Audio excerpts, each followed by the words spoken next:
Hello my dear upcoming mechanical engineers, कैसे हैं आप लोग। उम्मीद करता हूं आप लोग काफ़ी अच्छे होंगे, आप लोग का हेल्थ काफ़ी अच्छा होगा। A very warm welcome to our YouTube channel. तो डियर स्टूडेंट्स, आज से हम लोग स्टार्ट करने जा रहे हैं मैकेनिकल इंजीनियरिंग का मास्टर कोर्स। हम लोग साथ में मिलके आज से पढ़ाई करने वाले हैं और आपको एंड ऑफ द कोर्स जब कोर्स आपका कंप्लीट हो जाएगा, मैं आपको गारंटी देता हूं कि अगर आप मेरे साथ पढ़िएगा, कंटिन्यू पढ़िएगा, लेक्चर को अच्छी तरह से देखिएगा, तो एंड ऑफ द कोर्स आप मास्टर बन जाएंगे मैकेनिकल इंजीनियरिंग के सारे सब्जेक्ट में। और किसी भी एग्जाम को आप फोड़ सकते हो, कोई भी एग्जाम रहे, जिस एग्जाम का आप टारगेट लेकर पढ़ाई कर रहे हो 100% उस एग्जाम को आप निकाल लोगे। तो आज से मेरे साथ आप लोग पढ़ना स्टार्ट कीजिए। जब तक आपका जॉब ना लग जाए तब तक आप लोग मेहनत कीजिए। जो मैं पढ़ाऊंगा उस चीज़ को नोट्स बनाइए, उस चीज़ का रिवीजन कीजिए, क्वेश्चन लगाइए जितना मैं आपको देता हूं। बस आप इतना पढ़ते जाइए, आप देखिएगा कि आप कोई भी जॉब को आप फोड़ सकते हो, कोई भी जॉब को आप निकाल सकते हो और अपना सपना को पूरा कर सकते हो। तो चलिए स्टार्ट करते हैं। आज हम लोग सबसे पहले जो पढ़ने वाले सब्जेक्ट हैं that is your engineering mechanics.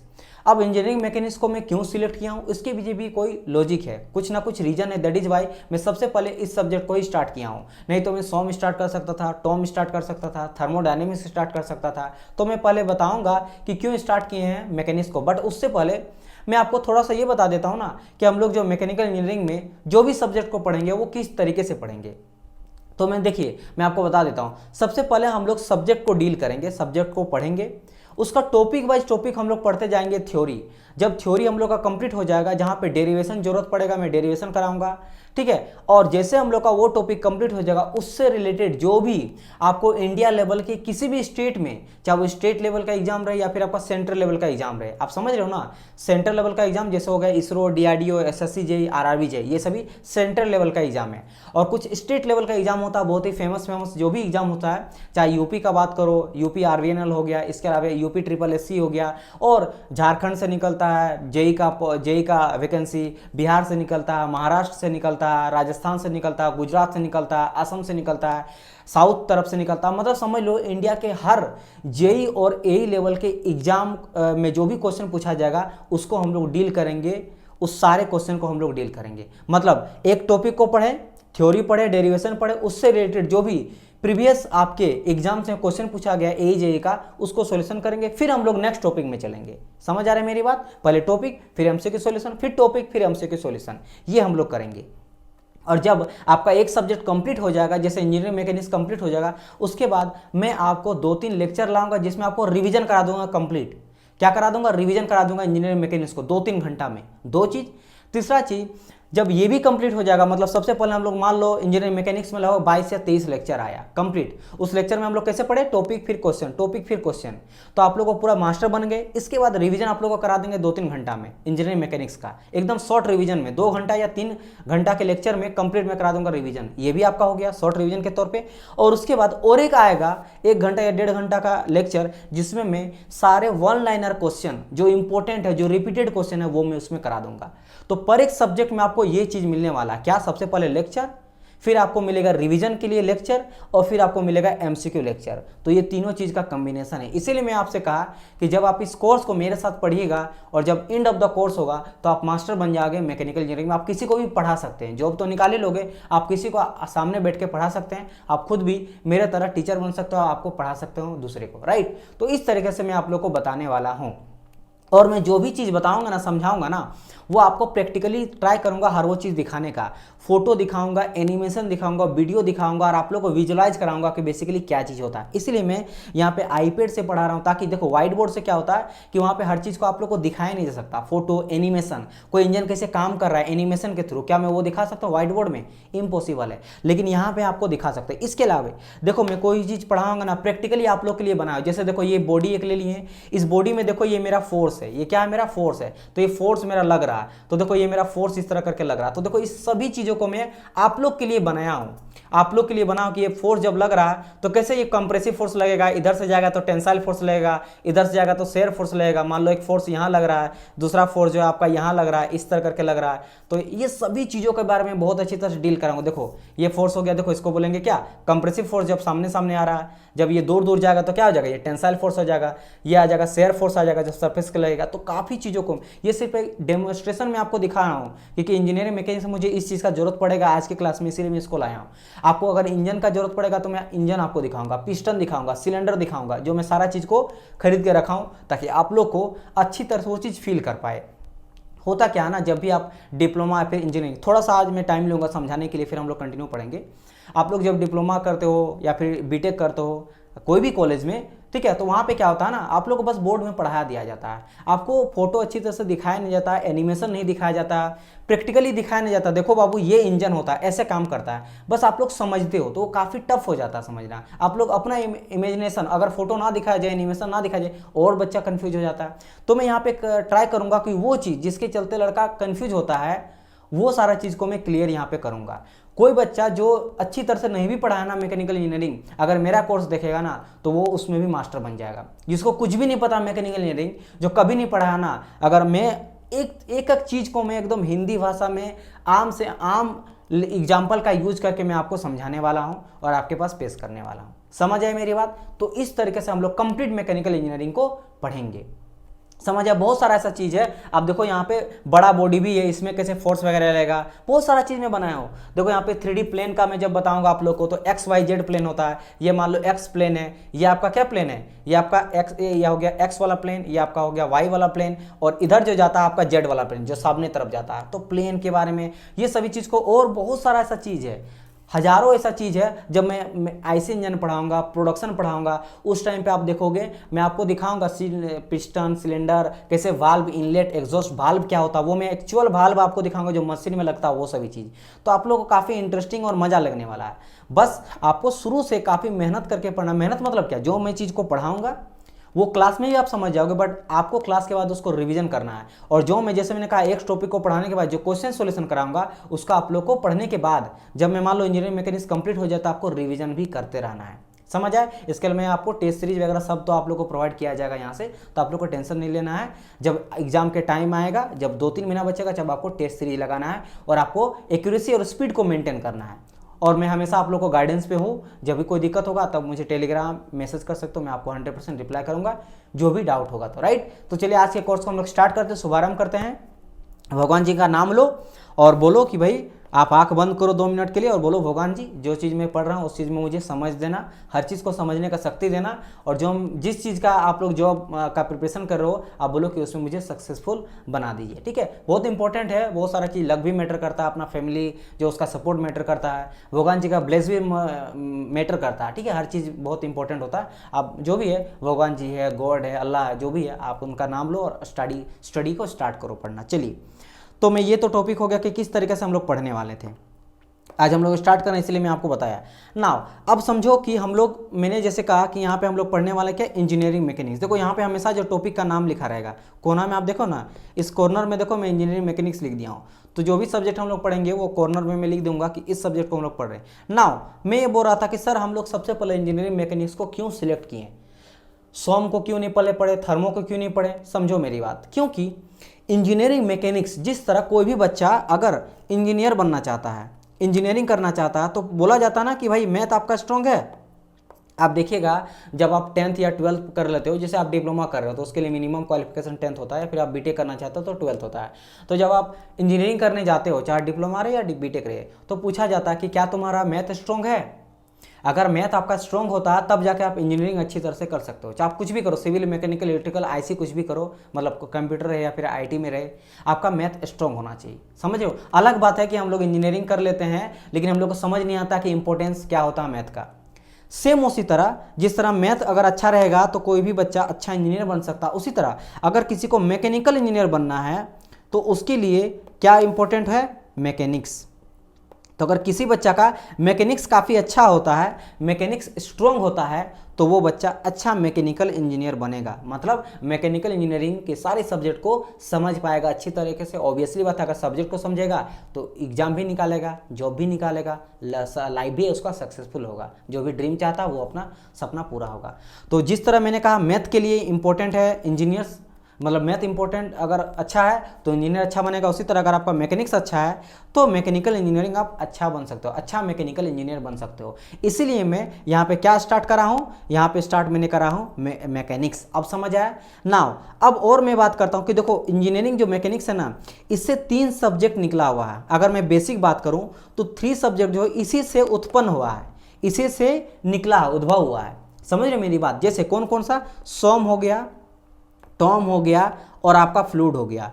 ये जो एफएम है, टॉम है, सोम है, ये सब किससे निकला है? ये सभी जो है ये आपका इंजीनियरिंग मैकेनिक्स का ही पार्ट होता है। ये इंजीनियरिंग मैकेनिक्स से ही सब का सब निकला हुआ। क्यों? इंजीनियरिंग मैकेनिक्स जो है वो क्या पढ़ते हैं हम लोग? देखो बेसिक चीज़ें के बारे में पढ़ते हैं जो हम लोग 8, 9, 10, 11, 12 में पढ़ते आ रहे हैं। जैसे कि हम लोग इंजीनियरिंग मैकेनिक्स में पढ़ेंगे फोर्स के बारे में, फोर्स का इफेक्ट के बारे में, वेलोसिटी के बारे में, एक्सेलेरेशन के बारे में, मोमेंट ऑफ इनर्शिया के बारे में, इसके अलावा सेंटर ऑफ ग्रेविटी के बारे में, वर्क, पावर, एनर्जी के बारे में। तो ये सभी तो बेसिक चीज़ है। ये 6 क्लास 7 क्लास का बच्चा आज जाके पूछिए वर्क क्या होता है, मतलब कार्य क्या होता है, पावर क्या होता है, एनर्जी क्या होता है, स्पीड क्या होता है, वेलोसिटी क्या होता है, एक्सेलेरेशन क्या होता है, फोर्स का इफेक्ट क्या होता है, कितना फोर्स का लॉ होता है, Newton first law, second law, third law. तो ये सभी चीज़ जो है वो बेसिक होता है। सभी चीज़ क्या होता है? बेसिक्स होता है, मोमेंट ऑफ इनर्शिया वगैरह के बारे में। तो यही सभी चीज़ का यूज करते हैं हम लोग सोम, टॉम और फ्लूइड में। जैसे मैं अगर बात करूँ सोम में तो स्ट्रेंथ ऑफ मटेरियल क्या चेक करते हैं हम लोग? स्ट्रेंथ चेक करते हैं किसका? मटेरियल का। जो भी इंजीनियरिंग मटेरियल है, कास्ट आयरन है, स्टील है, लोहा है, ये सभी का हम लोग स्ट्रेंथ चेक करते हैं। तो स्ट्रेंथ कैसे चेक करते हैं? कंप्रेसिव फोर्स, टेंसाइल फोर्स लगा के। तो बेसिकली कर क्या रहे? फोर्स लगा रहे हैं और उसका इफेक्ट देख रहे हैं कि कितना फोर्स लगाने के बाद वो टूट रहा है या ब्रेक हो जा रहा है या फिर प्लास्टिक डिफॉर्मेशन से इलास्टिक में चल जा रहा है। समझ, इलास्टिक टू प्लास्टिक जा रहा है। तो बेसिकली फोर्स और उसका इफेक्ट देख रहे हैं। सेम चीज हम लोग थ्योरी ऑफ मशीन में भी करते हैं और फ्लूइड में भी करते हैं। फ्लूइड में क्या? हाइड्रोस्टेटिक फोर्स लगाते हैं, मतलब पानी के द्वारा लगा जाने वाला फोर्स। तो वही तो फोर्स ही है ना, और उसका इफेक्ट ही देख रहे हैं। तो घुमा फिरा के इन तीनों सब्जेक्ट में हम लोग फोर्स और उसका इफेक्ट के बारे में स्टडी करते हैं। अलग बात है कि हम लोग सोम में जो पढ़ते हैं ना, वो बेसिकली पढ़ते हैं हम लोग जो भी स्टैटिक के बारे में। स्टैटिक मतलब वो अपना डिफॉर्मेशन होता नहीं है, और टॉम में डिफॉर्म होता है, और एफएम में जो है वो फ्लूइड के बारे में पढ़ते हैं। लेकिन सब में फोर्स और फोर्स के इफेक्ट के बारे में स्टडी करते हैं, जो मेनली किससे उद्भव हुआ, किससे निर्माण हुआ, वो बेसिकली हम लोग वो इंजीनियरिंग मैकेनिक्स से स्टार्ट हुआ। दैट इज वाई मैं सबसे पहले किस सब्जेक्ट को स्टार्ट किया हूँ? यहाँ पे सबसे पहले जो मैं सब्जेक्ट को स्टार्ट किया हूँ that is your engineering mechanics. तो आप अभी तक समझ गए होंगे। और किसी को बता सकते हो कि भाई तुम मैकेनिकल इंजीनियर हो तो क्या तुमको मैकेनिक्स अच्छा आता है? अगर बोलेगा मैकेनिक्स मुझे बहुत अच्छा आता है तो समझ जाना वो इंजीनियरिंग मतलब अच्छा मैकेनिकल इंजीनियर है। तो चलिए अब हम लोग थोड़ा देखते हैं, इस सब्जेक्ट को डील करते हैं। तो अब तक आप लोग को ये समझ आ गया होगा कि मैं किस तरीके से आप लोग को पढ़ाऊंगा। पहले तो मैं आपको ये समझाया, फिर आप लोग को समझाया कि इंजीनियरिंग मैकेनिक्स हम लोग क्यों पढ़ रहे हैं। क्योंकि यहीं से देखो, यहाँ से जैसे मैंने कहा ना, टॉम का मैंने बात किया है ना, सोम का मैंने बात किया और फ्लूइड का मैंने बात किया, एफएम का बात किया। तो यहाँ तो 3 सब्जेक्ट यहीं पे हो गया, और आपका इंजीनियरिंग मैकेनिक्स 4 सब्जेक्ट। तो इस सब्जेक्ट को अगर पढ़ लोगे तो समझ लो यहाँ पे आपका 4 सब्जेक्ट तो यहीं से कंप्लीट हो गया। थर्मल का अगर बात करेंगे तो आपको पता है थर्मल जब मैं पढ़ाऊंगा तो थर्मल में भी 3-4 उससे चीज़ निकलता है। अगर मैं आपसे कहूँ कि थर्मल, देखो थर्मोडायनेमिक्स में नहीं बोल रहा हूँ, थर्मल इंजीनियरिंग बोल रहा हूँ। Thermal engineering. तो थर्मल इंजीनियरिंग में क्या क्या आता है? इसी तरह थर्मल में आ जाता है थर्मोडायनेमिक्स, ठीक है, थर्मोडायनेमिक्स आ जाता है ना, थर्मोडायनेमिक्स। इसके अलावा इसमें आ जाता है आईसी इंजन, इसमें आ जाता है मेरा पावर प्लांट, ठीक है, इसमें आ जाता है क्या मेरा पावर प्लांट, इसमें आ जाता है आपका आरएसी, क्या आ जाता है मेरा आरएसी आ जाता है, एचटी आ जाता है हीट ट्रांसफर। तो देखो यहाँ से आपका इतना सब्जेक्ट, मतलब 1 2 3 4 5, तो 5 सब्जेक्ट यहाँ से और इससे आपका 4, 9 सब्जेक्ट तो यही हो गया। बचा क्या? बचा आपका क्या? आपका थोड़ा सा बचा आपका प्रोडक्शन वाला पार्ट। तो प्रोडक्शन एगो ले लो, तो प्रोडक्शन से वही आ जाएगा क्या आपका, आ जाएगा वेल्डिंग वाला पार्ट, कास्टिंग वाला पार्ट, वेल्डिंग हो गया, कास्टिंग हो गया, फॉर्मिंग हो गया, सीट मेटल हो गया। तो यहीं से निकल गया। तो 3 चीज़ है आपका, एक थर्मल इंजीनियरिंग, एक आपका इंजीनियरिंग मैकेनिक्स और एक आपका प्रोडक्शन। बस आपका मैकेनिकल इंजीनियरिंग कंप्लीट। तो जब आपका थर्मल अच्छा रहेगा तो ये सभी आपका सब्जेक्ट अच्छा हो जाएगा। अगर मैकेनिक्स अच्छा रहा तो सोम टॉम फ्लूइड अच्छा हो जाएगा, और प्रोडक्शन अच्छा रहा तो कास्टिंग, वेल्डिंग, फॉर्मिंग, वो सभी चीज़ अच्छा हो जाएगा। समझ रहे हो मेरी बात? ये चीज़ है। इंडस्ट्रियल भी आ जाता है आपका प्रोडक्शन में ही। तो बस इस तरीके से आप लोग अगर जितना मैं आप लोग को देखो, आज आप लोग क्या समझे, आज एटलीस्ट आप लोग अभी तक यहाँ तक, अभी तक हम लोग स्टार्ट नहीं किए हैं, लेकिन आप लोग को ये समझ में आ गया होगा। देखो मैं ऐसा बताऊंगा कि आप लोग मास्टर बनो, आप लोग किसी चीज़ को समझा पाओ। तो आज ये समझे ना कि बेसिकली मैकेनिकल इंजीनियरिंग को मैं 3 पार्ट में डिवाइड कर दिया और खत्म हो गया पार्ट।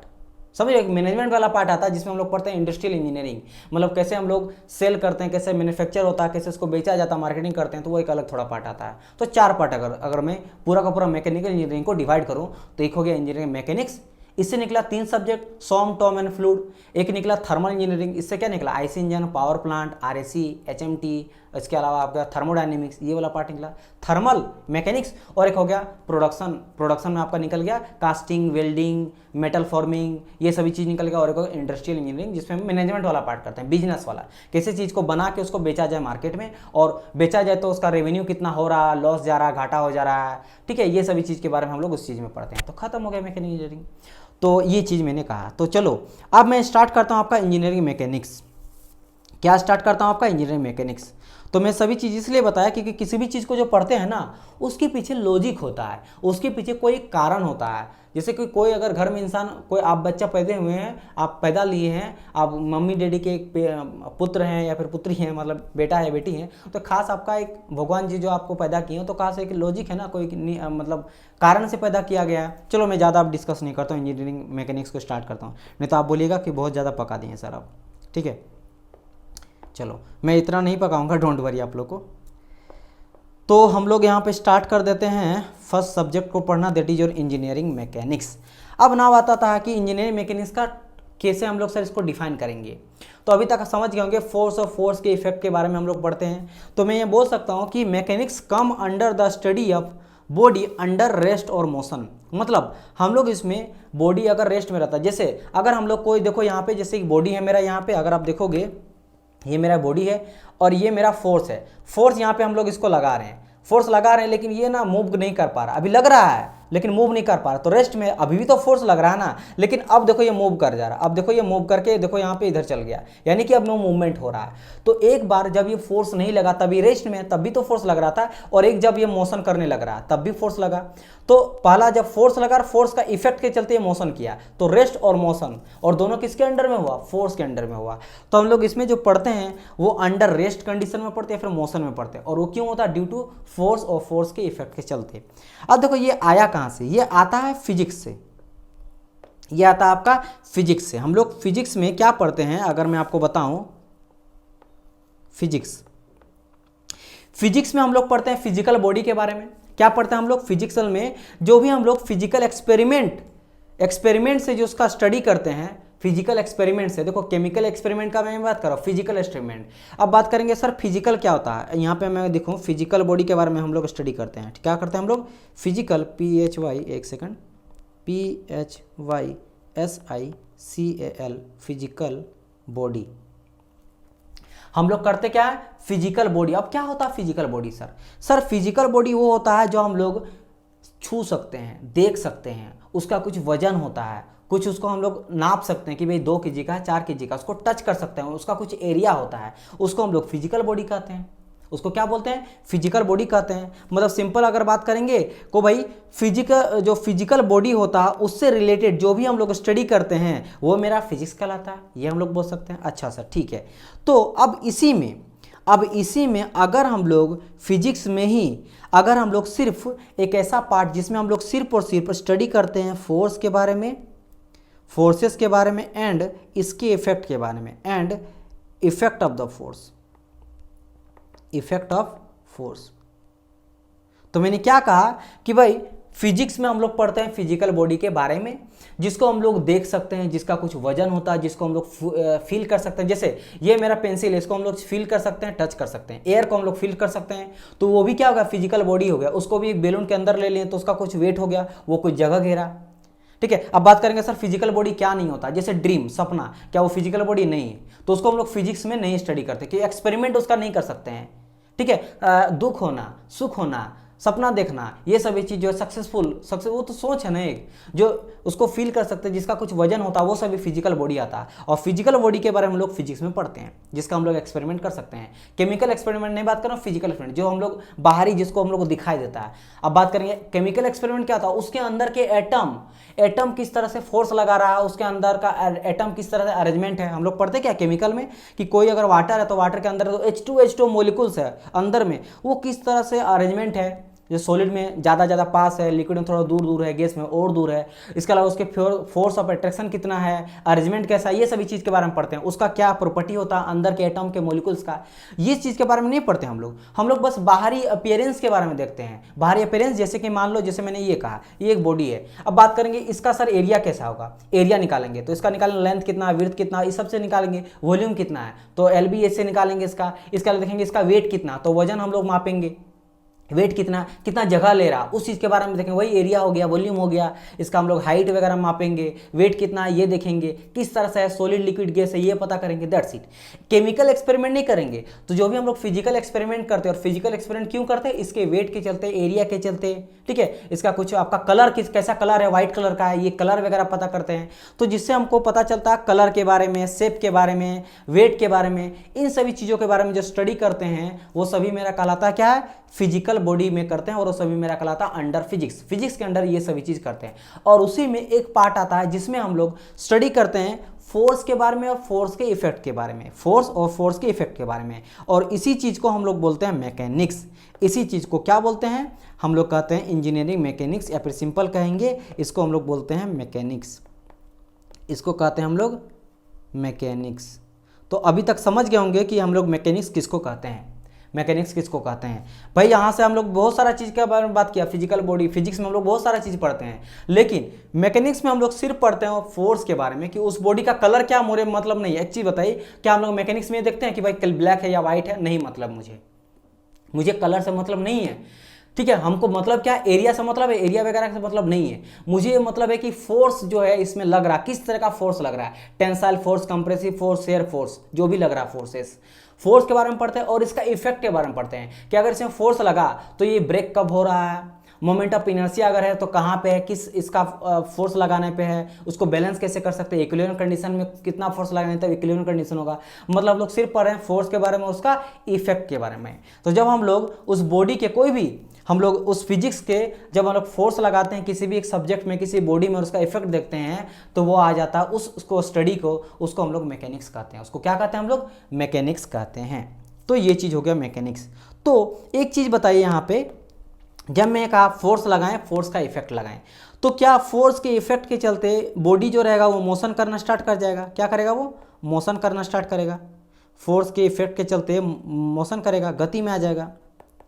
भाई साहब मैंने जस्ट आपको बताया था ना कि मान लो ये मेरा एक बॉडी है, this one is your body, ये समझ लो ये हम बॉडी ऊपर में रखें, ठीक है, ये ऊपर वाला ध्यान देना रखें। अब देखो यहाँ पे फोर्स लग रहा है, जैसे आप दीवार में लगाओ, धक्का लगाओ, तो आप दीवार को क्या मूव करा पाओगे, उसको चला पाओगे, गिरा पाओगे, नहीं गिरा पाते हो। लेकिन क्या आप फोर्स नहीं लगा रहे, फोर्स तो आप लगा रहे हो।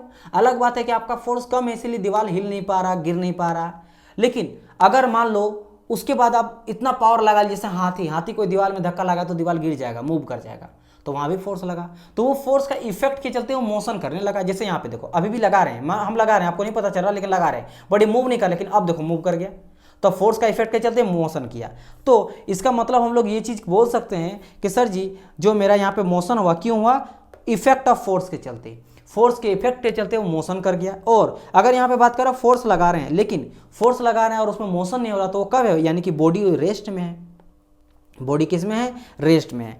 तो यही चीज़ का मैं यहाँ पे डेफिनेशन करा था, अगर आप ध्यान दोगे तो यहाँ पे देखो तो डेफिनेशन थोड़ा सा, कि मैंने क्या बताया था, मैंने कहा था mechanics comes under the study of body under the rest और इन मोशन। तो अभी समझ आया क्यों लिखे थे, क्योंकि जस्ट मैंने आपसे कहा कि अगर मैं यहाँ पे बात करूँगा कि बॉडी में अगर हम लोग फोर्स लगा रहे हैं बट वो मूव नहीं कर पा रहा है, तो वो बॉडी किस में है, रेस्ट में है।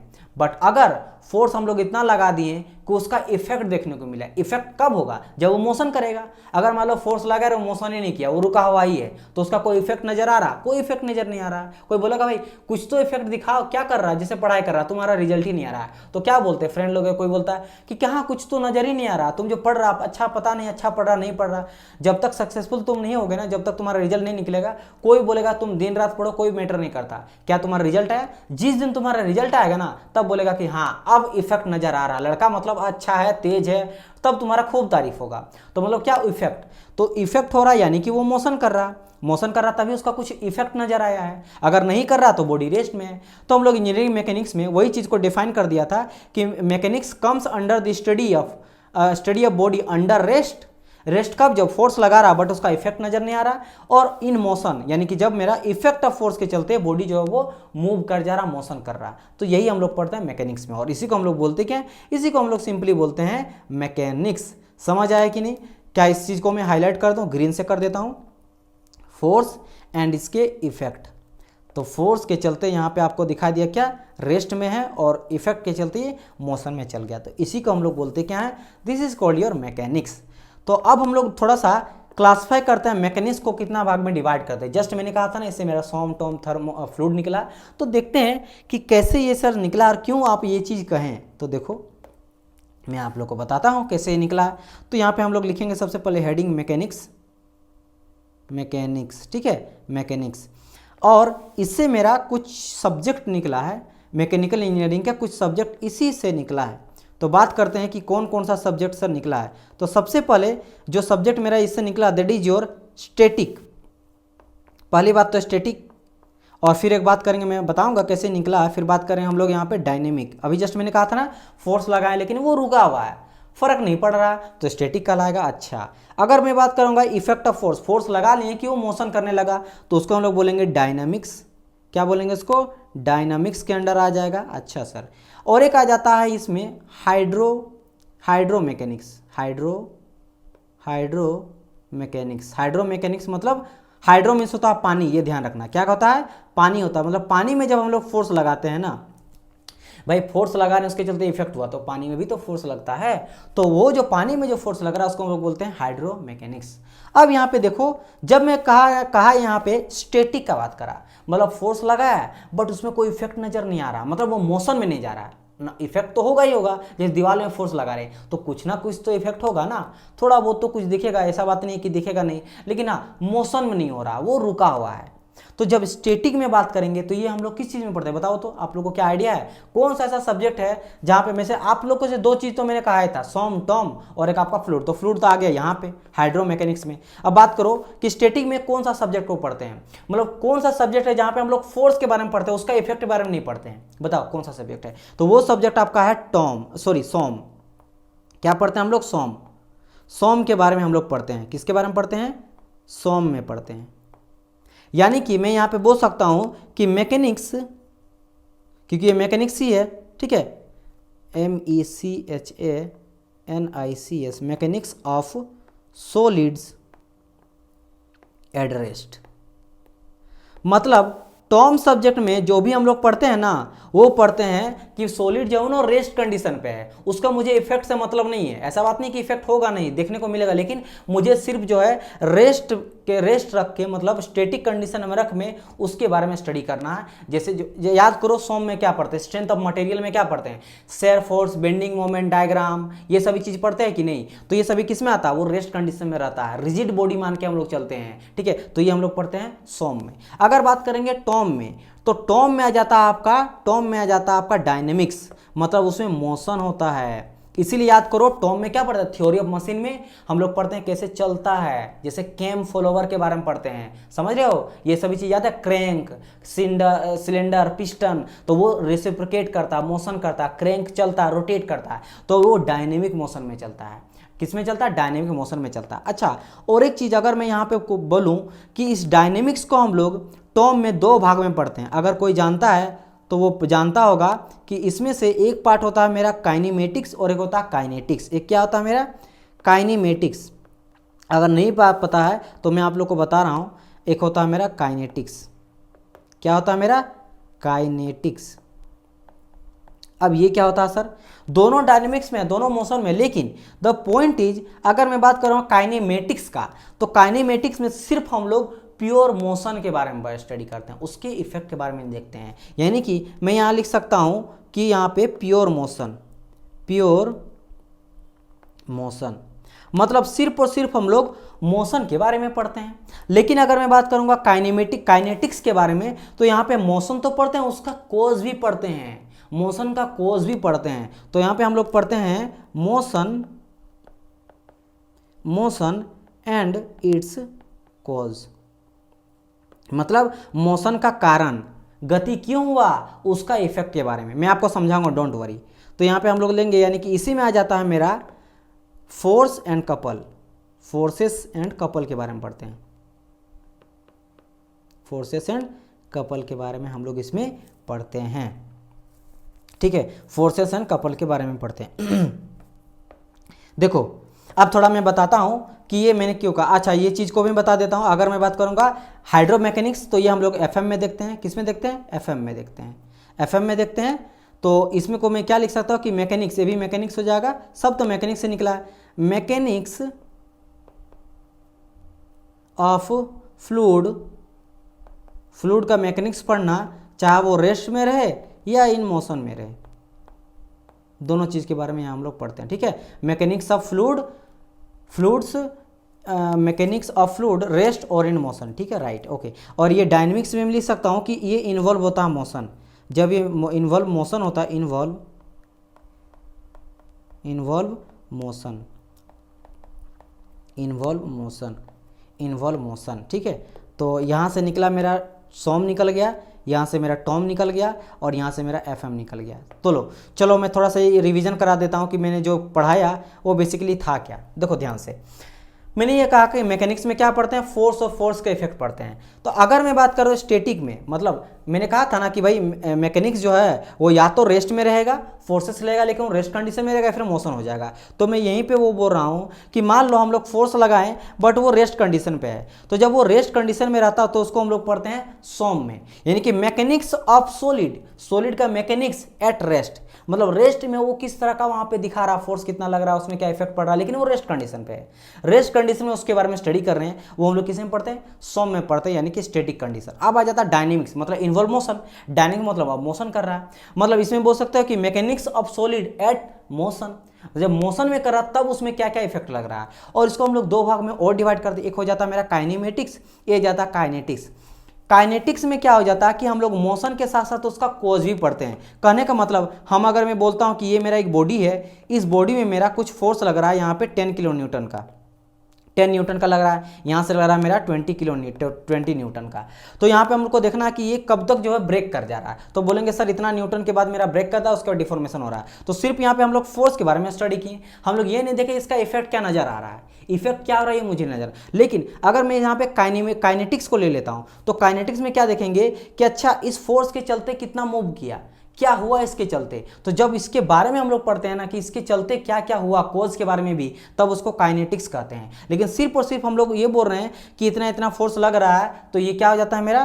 काइनेमेटिक्स हो जाता है। मतलब सिर्फ और सिर्फ हम लोग मोशन के बारे में पढ़ रहे हैं, लेकिन उसका अगर कोज के बारे में देख रहे हैं, जैसे फोर्स एंड कपल, जैसे मान लो कपल कहाँ से आ जाता है, तो यहाँ पे हम लोग देखेंगे, जैसे मैं आपको एग्जांपल देता हूँ, ये मेरा बॉडी इस तरह करके एक बीम है और यहाँ पे मेरा एक फोर्स लगा, एकदम सेंटर में लग रहा है, एक्सिस आपका ये है लेकिन एक्सिस के ऊपर में लगा। तो जब ये एक्सिस के ऊपर में लगेगा तो क्या करेगा? इसको थोड़ा टिल्ट करेगा। या फिर इससे भी इजी तरीके से समझ लो कि मेरा बीम था ना, और बीम में हम लोग यहाँ पे लगा रहे हैं फोर्स।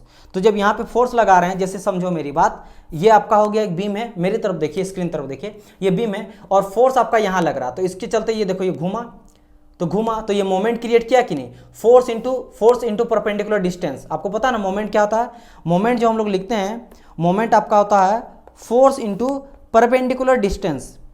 परपेंडिकुलर डिस्टेंस होता है, ये मेरा फोर्स हो गया और परपेंडिकुलर डिस्टेंस यहाँ से मान लो इस पॉइंट से ले रहे हैं तो ये डिस्टेंस हो गया, तो ये 90 डिग्री में लेते हैं। तो यहाँ पे आपका मोमेंट क्रिएट हुआ, ये इस तरह करके मूव करे। देखो यहाँ पे मोमेंट मतलब क्या? जिस एक्सिस के लॉन्ग ये घूमता है, तो देखो अगर ये फोर्स लग रहा है तो इसको इस तरह करके घुमा रहा है, ये घूम रहा है कि नहीं? इस तरह घूम रहा है, किसके चलते? इस फोर्स के चलते। इस अगर एक्सिस में लगता तो बैलेंस रखता, तो यहाँ पे इफेक्ट नजर आया। तो फोर्स और उसका इफेक्ट क्या हुआ? कपल उसका इफेक्ट हुआ, और फोर्स तो फोर्स लग ही रहा है, तो फोर्स और उसका इफेक्ट नजर आया, तो उसको हम लोग बोलेंगे क्या? उसको बोलेंगे हम लोग काइनेटिक्स। और सिर्फ फोर्स के बारे में पढ़ते हैं, प्योर मोशन के बारे में पढ़ते हैं, तो हो जाता है मेरा काइनेमेटिक्स। ये समझ आया? ये दोनों मोशन में आ जाता है, ये हम लोग टर्म में देखते हैं, ठीक है। ये चीज हो गया। जैसे इन्वर्सन ऑफ मैकेनिक्स पढ़ते हैं, इन्वर्सन ऑफ मशीन पढ़ते हैं, ठीक है, डबल क्रैंक चेन मैकेनिज्म, ये सभी चीज़ में किसमें आएगा? काइनेटिक्स में आएगा, उसका कॉज भी देखते हैं। और लास्टली मेरा आ जाता है क्या? थर्ड नंबर में हाइड्रोमैकेनिक्स। हाइड्रो मीन्स होता है पानी, और पानी में जो मैकेनिक्स हो रहा है, यानी कि मैकेनिक्स ऑफ फ्लूइड, रेस्ट में या मोशन में जो स्टडी करते हैं, दैट इज योर हाइड्रोमैकेनिक्स। और ये सभी किसके अंडर आया? सभी मेरा आया मेन ब्रांच जो है, दैट इज योर मैकेनिक्स। सभी मेरा मैकेनिक्स का ही पार्ट होता है। तो ये सभी चीज़ मेरा आ जाता है। चलिए, तो ये हो गया मेरा इंट्रोडक्शन। नाउ अब हम लोग बात करते थोड़ा सा आगे चलते हैं और हम लोग स्टडी करेंगे आपका फोर्स सिस्टम के बारे में। किसके बारे में स्टडी करेंगे हम लोग? फोर्स सिस्टम के बारे में। क्या होता है मेरा force system? This topic is very very important. कोई भी AEJ का एग्जाम रहे, हर जगह पे इस टॉपिक से क्वेश्चन पूछा जाता है। तो मैं आपको पहले बता देता हूँ कि ये टॉपिक आपके लिए काफ़ी VVI इंपॉर्टेंट होता है। ठीक है, चलिए। और एक चीज़ बता देता हूँ, कोई भी जो बताता है ना, अगर क्लासेस लेता है, पेड कोर्स आप कहीं से भी देखोगे तो क्या रहता है, उन लोग बस थ्योरी बताते चलता, क्वेश्चन बहुत ही कम कराएगा। लेकिन मैं यहाँ पे बताऊँ ना, प्रैक्टिस बेस आपका लेक्चर बनाया हूँ। इट मीन्स थ्योरी तो पूरा का पूरा मैं समझा रहा हूँ आपको, A to Z समझा रहा हूँ। ठीक है, मैं टाइम लूँगा, मैं ऐसा बताऊँगा कि आप लोग के लिए हमेशा के लिए एक तरह से ये जो आप नोट्स बना रहे हैं ना, ये लाइफ टाइम आपका काम आएगा। बस इसमें थोड़ा सा इंक्लूड करते जाओगे, अगर कोई चीज़ नया मिला तो, अदरवाइज ये आपका लाइफ टाइम काम करेगा। ठीक है, तो देखो यहाँ पे इस टॉपिक मैंने कहा वो वेरी वेरी इंपॉर्टेंट है।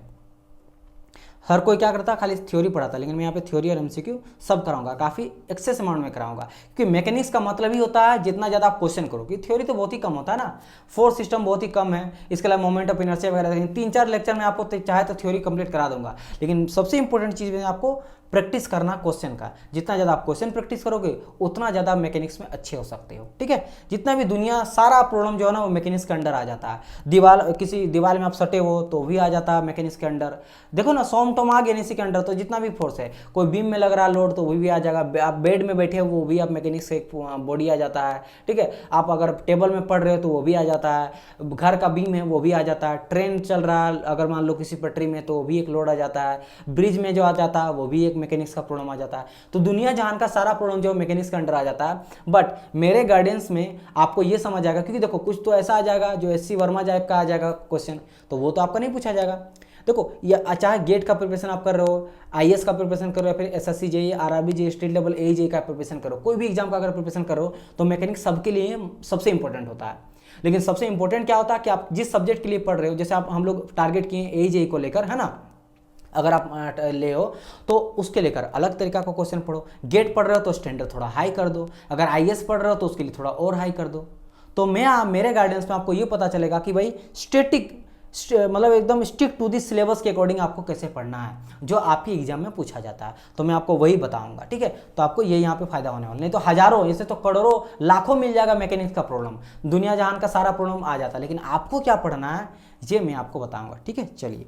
और जब आप देखोगे टेस्ट लगाओगे तो आपको पता चल जाएगा। बात करते हैं फोर्स सिस्टम के बारे में। फोर्स सिस्टम क्या होता है? देखो, फोर्स सिस्टम क्या होता है कि नॉर्मली देखो, फोर्स सिस्टम का हम लोग यूज़ करते हैं इंजीनियरिंग मैकेनिक्स में। कोई भी बॉडी रहता है उसमें फोर्स लगता है और उसका इफेक्ट के बारे में स्टडी करते हैं। तो हम लोग को कुछ चीज़ों के बारे में, बेसिक चीज़ों के बारे में पता होना चाहिए, जो हम लोग पढ़ते हैं आपके फोर्स सिस्टम में। क्या पढ़ते हैं हम लोग? फोर्स सिस्टम में पढ़ते हैं। ठीक है, तो सबसे पहले हम लोग बात करेंगे रिजल्टेंट के बारे में। रिजल्टेंट बताने से पहले ये देखो कि कुछ चीज़ें हैं जो पता होना चाहिए। जैसे कि अगर मैं आपसे कहूँ यहाँ पे कि ये मेरा एक फोर्स है, ये मेरा एक फोर्स है, और ये एक फोर्स हम लोग लिए, 2 फोर्स। एक सेकंड ना, ये रिजल्ट ले लेंगे। मान लो ये मेरा फोर्स F1 V1 हो गया, V1 वेक्टर। अच्छा, वेक्टर क्वांटिटी स्केलर क्वांटिटी पता है कि नहीं? मैं अब थोड़ा बता देता हूँ आप लोगों को। ठीक है, वेक्टर स्केलर क्वांटिटी देखो, एक होता है मेरा स्केलर क्वांटिटी और एक होता है वेक्टर क्वांटिटी। देखो, ये सभी बच्चा वाला चीज़ है। मैं उम्मीद करता हूँ कि बहुत सारे स्टूडेंट को पता होगा, लेकिन मैं ट्राई करूँगा कि फिर भी मैं बता दूँ। तो ये इसको मैं इरेज कर दूंगा, मिटा दूंगा। तो अगर आप लोग को इंपॉर्टेंट रहेगा तो आप लोग लिख लेना। क्या होता है scalar quantity? Sir, scalar means होता है जिसमें सिर्फ और सिर्फ मैग्नीट्यूड रहता है, डायरेक्शन नहीं रहता है, वैसी क्वांटिटी को हम लोग स्केलर क्वांटिटी कहते हैं। तो इसमें सिर्फ और सिर्फ मैग्नीट्यूड मतलब वैल्यू, मैग्नीट्यूड मतलब वैल्यू, जैसे 10 किलो 8 किलो, तो ये वैल्यू हो जाता है, डायरेक्शन नहीं है इसमें। ठीक है, तो जब मैं सिर्फ और सिर्फ मैग्नीट्यूड के बारे में बात करूंगा, मैग्नीट्यूड के बारे में बात करता हूं, यानी कि जिस क्वांटिटी में सिर्फ और सिर्फ मैग्नीट्यूड रहता है उसको हम लोग बोलते हैं स्केलर क्वांटिटी। और जिस क्वांटिटी में, यानी जिस क्वांटिटी को पढ़ने के लिए, स्टडी करने के लिए मेरा मैग्नीट्यूड का जरूरत के साथ साथ मुझे डायरेक्शन का भी जरूरत पड़ता है, डायरेक्शन का भी, दिशा का भी जरूरत पड़ता है, उसको बोलते हैं हम लोग वेक्टर क्वांटिटी। पूछा जाता है आपको एग्जांपल्स, है ना, क्वेश्चन पूछा जाता है। AEJ में काफ़ी भर भर के क्वेश्चन पूछा जाता है कि बताइए स्केलर क्वांटिटी इनमें से आउट ऑफ दीज 4 में कौन स्केलर क्वांटिटी कौन वेक्टर क्वांटिटी है। तो वो मैं आपको बता देता हूँ। जैसे स्केलर क्वांटिटी में सबसे पहले बताता हूँ कि क्या क्या एग्जाम्पल हो जाता है। तो स्केलर क्वांटिटी का यहाँ पे आप लिखिएगा एग्जाम्पल, और मैं आपको बताऊँगा कैसे। तो स्केलर क्वांटिटी में लिखो, जैसे आपका हो गया यहाँ पे स्केलर क्वांटिटी में आ जाता वॉल्यूम, डेंसिटी, ठीक है, स्पीड आ जाएगा, स्पीड, एनर्जी, एनर्जी, मास, टाइम, ये सभी किसका हो गया, ये सभी का सभी मेरा स्केलर क्वांटिटी का हो गया, सभी का सभी मेरा स्केलर क्वांटिटी का हो गया। समझो मेरी बात कैसे, अगर मैं यहाँ पे कुछ चीज़ें एग्जांपल लो जिससे आपको डायरेक्ट समझ में आएगा। टाइम, टाइम, समय, समय जब मैं बोलता हूँ कितना बज रहा था, आप बोलेगा सर 4 बज रहा, 3 बज रहा, क्या आप डायरेक्शन बताएं? क्या डायरेक्शन है इस चीज़ के लिए, टाइम के लिए क्या डायरेक्शन का जरूरत पड़ा कि सर जी 4 बज रहा है नॉर्थ डायरेक्शन पे, 4 बज रहा है उत्तर डायरेक्शन में, 4 बज रहा है दक्षिण डायरेक्शन पे, दक्षिण दिशा में 4 बज रहा है? नहीं, आप सिर्फ ये बताते हो कि सर 4 बज रहा, 6 बज रहा, 8 बज रहा, 9 बज रहा, बस खत्म। सिर्फ और सिर्फ आप मैग्नीट्यूड बताएं, मैग्नीट्यूड मतलब उसका वैल्यू, जैसे 9 बज रहा है, 10 बज रहा है, ये सभी क्या बताए, ये आप बताए सिर्फ और सिर्फ उसका मैग्नीट्यूड। तो यहाँ पे सिर्फ और सिर्फ मैग्नीट्यूड का जरूरत पड़ रहा है। चलो और एग्जांपल ले लो यहाँ पे, जैसे बात करेंगे मास का। मैंने आपसे कहा कि जाओ जी दुकान जाओ, मम्मी आपसे कहा दुकान जाओ तो बेटा थोड़ा 1 किलो दूध ले आना या फिर लस्सी ले आना। गर्मी का दिन है, ठंडा का दिन, जो भी है, अब जिस टाइम भी पढ़ रहे हो, जिस सीजन है, ठंडा का दिन है तो आप मम्मी आपसे कहा जाओ बेटा दूध लेना, चाय बनाएंगे। और अगर मान लो ठंडा का दिन है तो कोई मम्मी आपसे कहा कि जाओ लस्सी ले आना, तो आप चल गए, अच्छे बच्चे हैं, आप चल गए दुकान, मम्मी का हेल्प करना कोई बुरी बात नहीं है।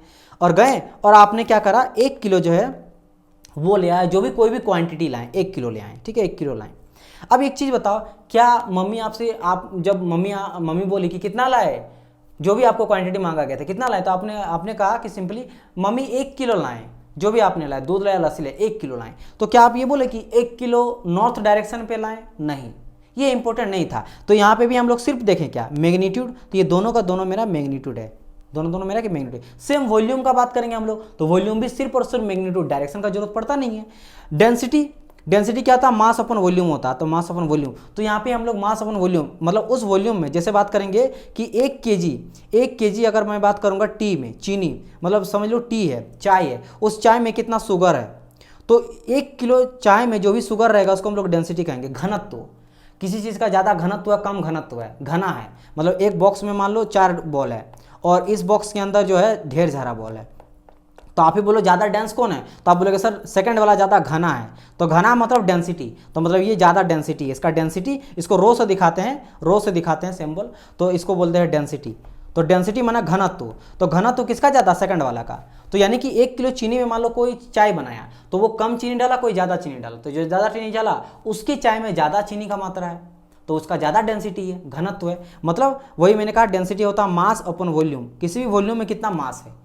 तो ये भी मेरा क्या रहता है, सिर्फ क्वांटिटी हम लोग लेते हैं। डायरेक्शन अभी तक मैंने डायरेक्शन कहा कि इतना चीनी मतलब इतना डेंसिटी है इस डायरेक्शन पे, जैसे हम लोग देखते हैं ना, सॉलिड की मैं बात करूंगा, लिक्विड में बात करूंगा, है ना, लिक्विड में बात करूंगा, फिर गैस में बात करूंगा। तो सॉलिड में क्या होता है, सामने सामने मॉलिक्यूल्स रहता है आपका, लिक्विड में बात करूंगा थोड़ा दूर दूर रहता है, और गैस में तो बहुत ज़्यादा दूर रहता है। गैस में क्या रहता है, बहुत ज़्यादा दूर रहता है। तो ये सभी क्या होता है, मेरा डेंसिटी रहता है। ये मेरा बहुत ज़्यादा डेंस है सॉलिड, लिक्विड मेरा कम डेंस है, और गैस मेरा काफ़ी कम डेंस है, राइट। तो यहाँ पे भी मुझे डायरेक्शन का जरूरत नहीं पड़ता है। तो ये सभी चीज़, उसी तरह बात करेंगे हम लोग स्पीड का भी, मैं बताऊंगा यहाँ पे एक इंपॉर्टेंट यहाँ पे टर्म है स्पीड।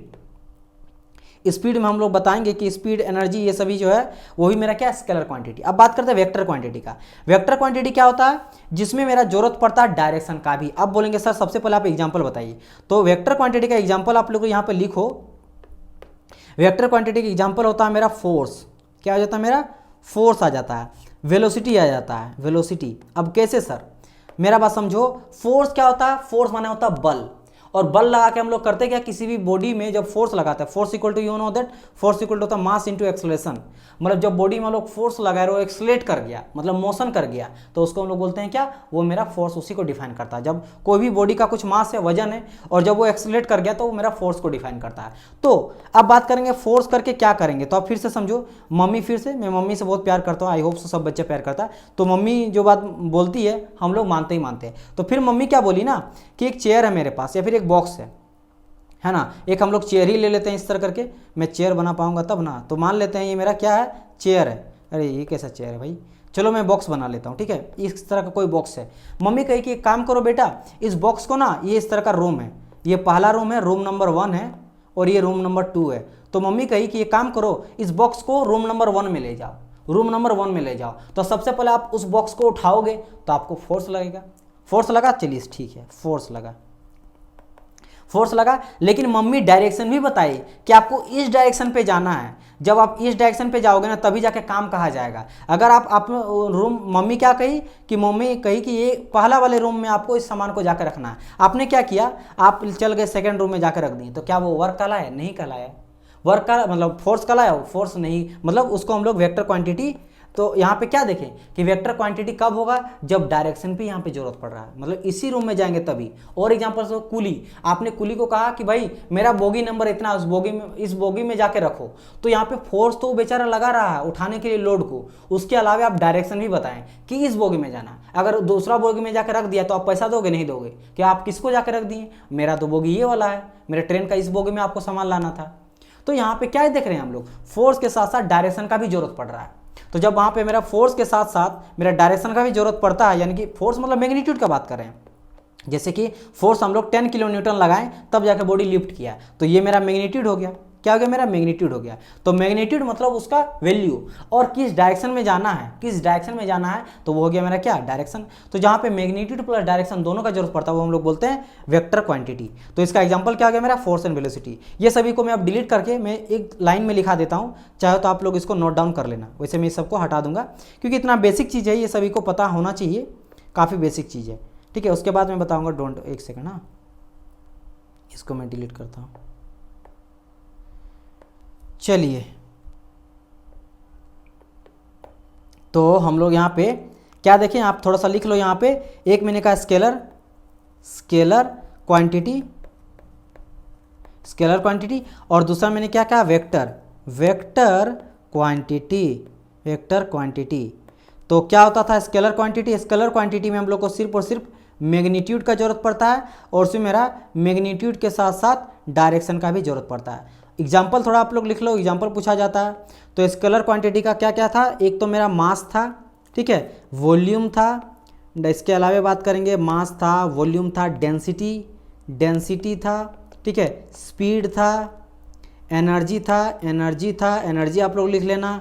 इसके अलावा टाइम था, है ना, टाइम था। तो इतना काफ़ी है, इतना लिख लो। और अगर बात करेंगे इसका तो वेलोसिटी लिख लेना और आपका फोर्स लिख लेना। ठीक है, ये सभी क्या हो गया? एक्सेलेरेशन भी आ जाता है इसमें, एक्सेलेरेशन आप लोग लिख सकते हो। ठीक है, मोमेंट ऑफ इनर्शिया आ जाता है, ये सभी चीज़ क्या आ जाता है? मेरा वेक्टर क्वांटिटी आ जाता है।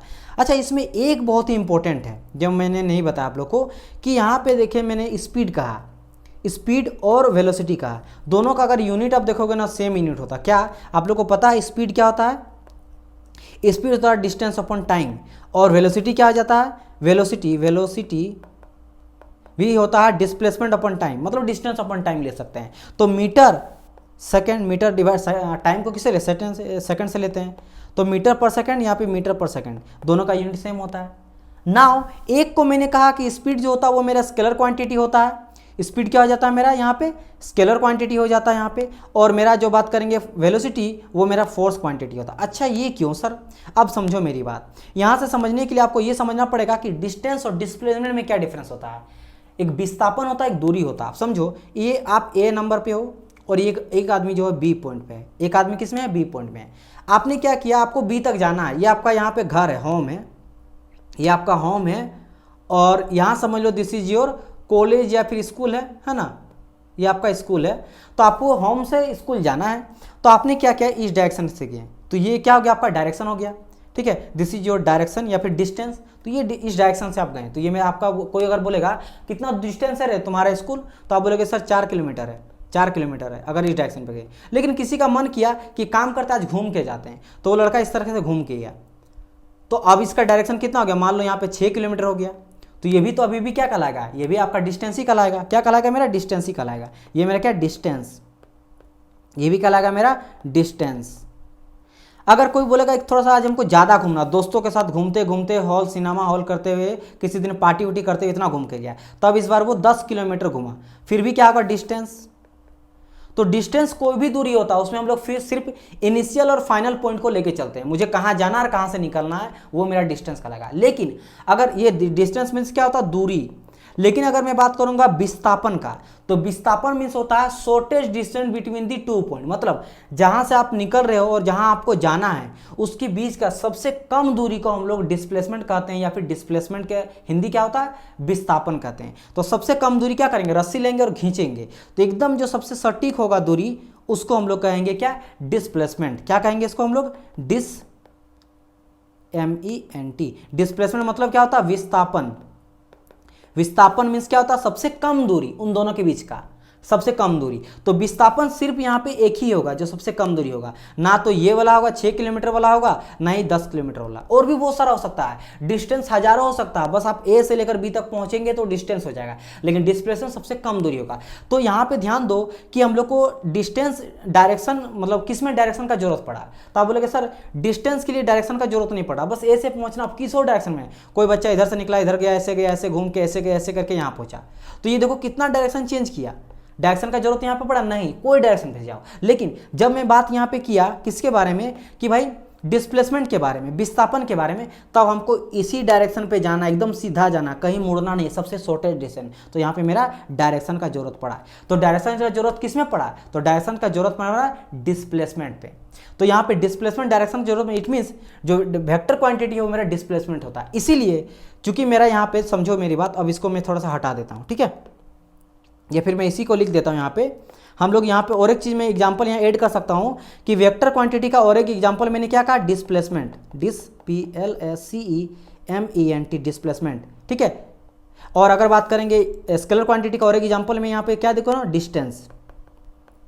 डिस्टेंस। तो चूंकि मेरा वेलोसिटी क्या होता है, डेफिनेशन वेलोसिटी हो जाता है मेरा displacement upon time, displacement upon time. तो चूंकि मेरा डिस्प्लेसमेंट वेक्टर क्वांटिटी होता है, इसलिए वेलोसिटी भी वेक्टर क्वांटिटी हो गया। और इसी तरह अगर बात करेंगे हम लोग यहाँ पे स्पीड का, तो स्पीड मेरा क्या था, ये था मेरा डिस्टेंस अपॉन टाइम। तो चूंकि मेरा डिस्टेंस जो है वो मेरा स्केलर क्वांटिटी है, इसीलिए मेरा स्पीड भी स्केलर क्वांटिटी हो गया। इसीलिए मेरा स्पीड जो है वो मेरा स्केलर क्वांटिटी में आता है, और मेरा वेक्टर क्वांटिटी में कौन आता है, वेलोसिटी आता है, क्योंकि डिस्प्लेसमेंट अपन टाइम होता है और डिस्प्लेसमेंट वेक्टर है। तो चूंकि डिस्प्लेसमेंट वेक्टर है तो वेलोसिटी भी वेक्टर हो गया, और यहाँ पे डिस्टेंस आपका स्केलर है, इसलिए स्पीड भी स्केलर क्वांटिटी हो गया। तो काफी इंपॉर्टेंट ये सभी चीज को लिख लेना, स्पीड डिस्टेंस, ये तो दोनों का दोनों चीज एकदम रट ही लेना आप लोग, ठीक है, कि डिस्टेंस और डिस्प्लेसमेंट मेरा स्केलर क्वांटिटी में आता है, और मेरा वेलोसिटी और डिस्प्लेसमेंट वेक्टर क्वांटिटी में आता है। समझ आए, चलिए। और ये समझ गए कि एक में मैग्नीट्यूड का जरूरत पड़ता है, एक में मैग्नीट्यूड और डायरेक्शन दोनों का जरूरत पड़ता है, ठीक है, वेक्टर क्वांटिटी में। चलिए, इतना चीज आप लोग को समझ में आई होप सो आ गया होगा। तो ये फोर्स सिस्टम से पहले मैं थोड़ा बता दिया, जितना जरूरत हो आप लोग उसको नोट डाउन करके लिख लेना, जितना मैंने कहा वो सभी को तो लिख लेना ही लेना है, और थोड़ा ये भी लिख लेना अगर चाहे तो डिस्प्लेसमेंट और डिस्टेंस के बीच में क्या डिफरेंस होता है, ठीक है। चलिए, इतना चीज अगर हो गया तब अब हम लोग आगे बढ़ते हैं। अब हम लोग क्या बढ़ते हैं, आगे बढ़ते हैं, और आगे हम लोग यहाँ पे कुछ देखेंगे। क्या देखने वाले हैं, फोर्स सिस्टम, जैसे मैंने कहा। तो फोर्स सिस्टम अब देखो आता है एडिंग करना, सब्सट्रैक्शन करना फोर्स सिस्टम का। तो जैसे हम लोग अगर बात करेंगे यहाँ पे कि एक मेरा यहाँ पे फोर्स है, ये मान लो मेरा V1 फोर्स है, और एक मेरा यहाँ पे फोर्स इस तरह करके गया है, V2 फोर्स गया है।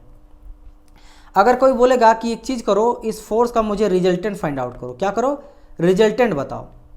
रिजल्टेंट मतलब समझ आ रहा ना, इसका फाइनल वैल्यू क्या होता है, रिजल्टेंट वैल्यू क्या होता है। तो रिजल्टेंट वैल्यू क्या होगा, इन दोनों को हम लोग अगर बंद कर देंगे ना, इस ट्रायंगल को अगर बंद कर देंगे, तो ये जो मेरा V3 अगर यहाँ पे वेक्टर हम लेंगे तो ये मेरा रिजल्टेंट वेक्टर कहलाएगा। ये वेक्टर क्या कहलाएगा, मेरा रिजल्टेंट। या फिर चलो मैं यहीं पे कर देता हूँ कि यहाँ पे बोल सकते हैं कि V3 is equal to V1 plus V2। क्या कर सकते हैं हम लोग, V1 प्लस V2।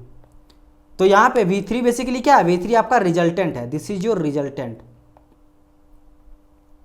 तो रिजल्टेंट हो गया। अच्छा, और एक चीज बहुत इंपॉर्टेंट है, एक चीज आप डायरेक्शन ध्यान दिए, चलो डायरेक्शन देखो, इसका देखो डायरेक्शन किधर है, तो इस डायरेक्शन में जा रहा है। वेक्टर का देखो डायरेक्शन देखो इस डायरेक्शन पे जा रहा है, अगर मैं ध्यान से देखो तो इस डायरेक्शन में जा रहा है, यहाँ भी देखो तो इस डायरेक्शन पे जा रहा है, लेकिन ये जो मैंने रिजल्टेंट का डायरेक्शन बताया वो इसको क्लोज कर रहा है। तो याद रखना, जो भी रिजल्टेंट रहेगा ना उसको बंद करेगा, उसी डायरेक्शन में नहीं जाएगा। देखो आप लोग ये बोल सकते थे कि एक चीज़ बताइए सर, अगर मैं यहाँ पे रेड से दिखाना, फिर से इस डायरेक्शन पे जा रहा है, ये भी इस डायरेक्शन पे जा रहा है, तो इधर जाएगा, तो ये भी तो इस तरह घूम के गया, तो ये इस डायरेक्शन में होना चाहिए था। नहीं, ऐसा नहीं होगा।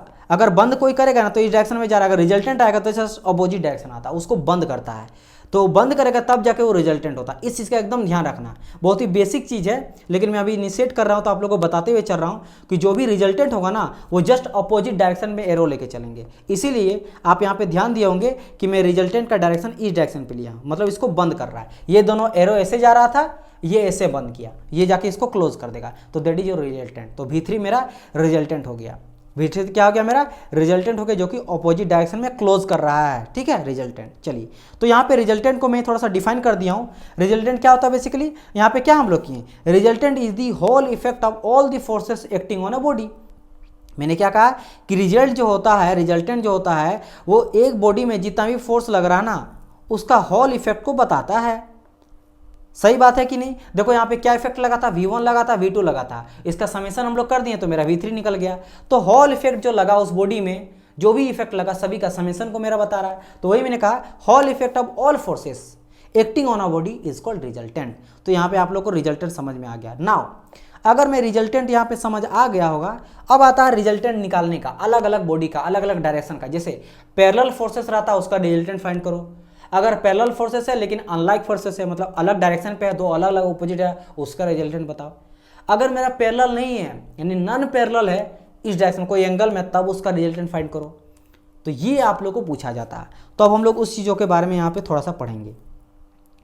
तो ये मेरा फोर्स सिस्टम था, इसको मैं थोड़ा सा ना हाईलाइट कर देता हूँ, ठीक है, फोर्स सिस्टम, ठीक है। तो हम लोग यहाँ पे क्या देखेंगे, रिजल्टेंट देखेंगे पैरेलल फोर्सेस का, वन बाय वन करके देखते हैं। तो अब हम लोग देखेंगे रिजल्टेंट ऑफ पैरेलल फोर्सेस।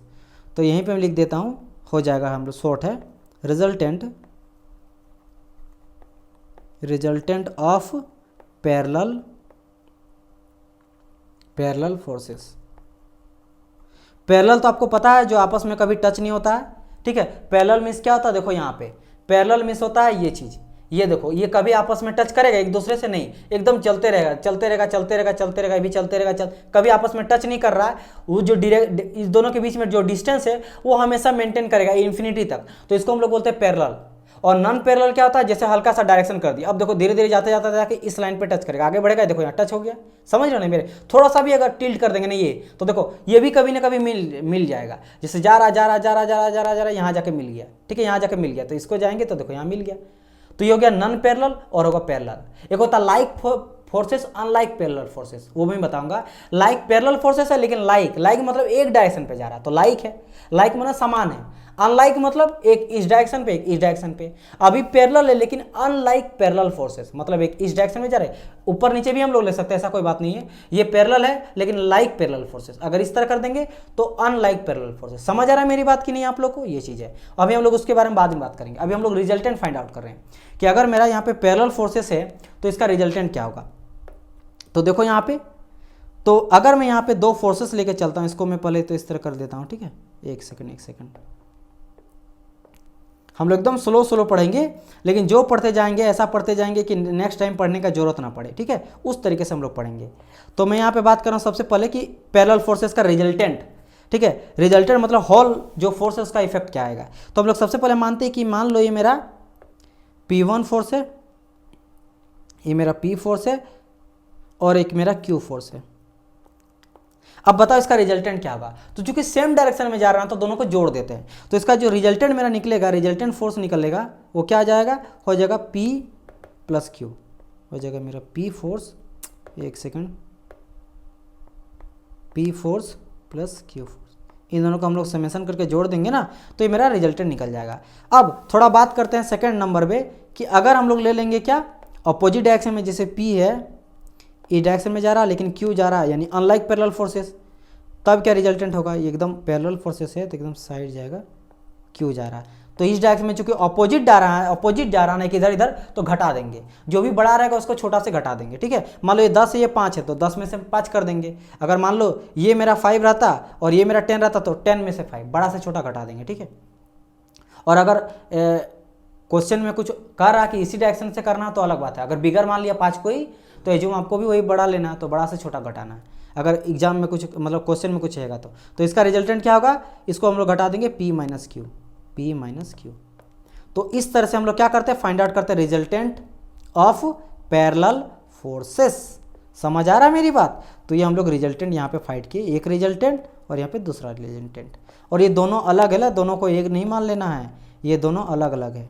इस चीज़ को मैं यहाँ पे क्या कर देता हूँ, ये दोनों जो है वो डिफरेंट है, ये दोनों मेरा डिफरेंट है, ठीक है, ये मेरा दोनों डिफरेंट है, दोनों अलग अलग है। या फिर ऐसे कर देता हूँ ना, इस तरीक़ा से कर देता हूँ।